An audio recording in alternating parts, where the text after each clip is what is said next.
അപ്പോൾ ഗായ്സ്, ഇത് എൻ്റെ പഴയ ഡ്രോയിങ് ബുക്കാണ്. ഇത് ഞാൻ 4ാം ക്ലാസ്സിൽ വാങ്ങിച്ച ഡ്രോയിങ് ബുക്കാണ്. ഇപ്പം ഞാൻ 5ലാണ്. അപ്പോൾ നമുക്ക് ഇതിൽ ഞാൻ എന്തൊക്കെ ചിത്രം വരച്ചിട്ടുണ്ട് നോക്കാം കേട്ടോ. ആദ്യം തന്നെ ഈ ഒരു ചിത്രമാണ്. ഇതങ്ങനെയുണ്ട്. പിന്നെ ഒരു ഭൂമിയുടെ ഒരു ചിത്രമുണ്ട്. പിന്നെ ഒരു ഐസ്ക്രീം. ഇതൊക്കെ ഞാൻ 4ാം ക്ലാസ്സിൽ വരച്ചുകൊണ്ട് ഈ പ്രശ്നങ്ങളൊക്കെ ഉണ്ട്. പിന്നെ ഇതൊരു പൂച്ചട്ടിയാണ്. പിന്നെ ഇതൊരു ചെസ് ബോർഡ് വരച്ചതാണ് കേട്ടോ. എങ്ങനെയുണ്ട്. പിന്നെ ഒരു ക്ലൗഡ് വരച്ചിട്ടുണ്ട്. പിന്നെ ഇങ്ങനത്തെ ഒരു പിസ വരച്ചിട്ടുണ്ട്. ഇതൊക്കെ ഞാൻ യൂട്യൂബിൽ കണ്ടു വരച്ചാണ്.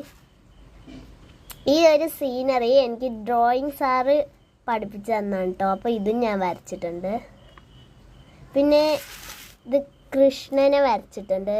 എങ്ങനെയുണ്ട് ഗൈസ്. പിന്നെ ശിവനെ വരച്ചിട്ടുണ്ട്. ഇതൊക്കെ ഞാനാ വരച്ചിട്ടോ ഗൈസ്. പിന്നെ ഈ ഒരു സീനറി വരച്ചിട്ടുണ്ട് കേട്ടോ. ഈ ഒരു സീനറി വരച്ചിട്ടുണ്ട്. ഇതേപോലെ ഒരു മരം, ഉണങ്ങിയ മരം.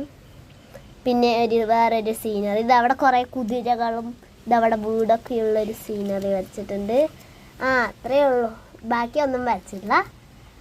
അപ്പോൾ എൻ്റെ ഡ്രോയിങ് ഒക്കെ ഇഷ്ടപ്പെട്ടാൽ ലൈക്ക് ചെയ്യുക, സബ്സ്ക്രൈബ് ചെയ്യുക. ഏറ്റവും കൂടുതൽ ഇഷ്ടപ്പെട്ട ഏതാണെന്ന് കമൻറ്റ് ചെയ്യുക.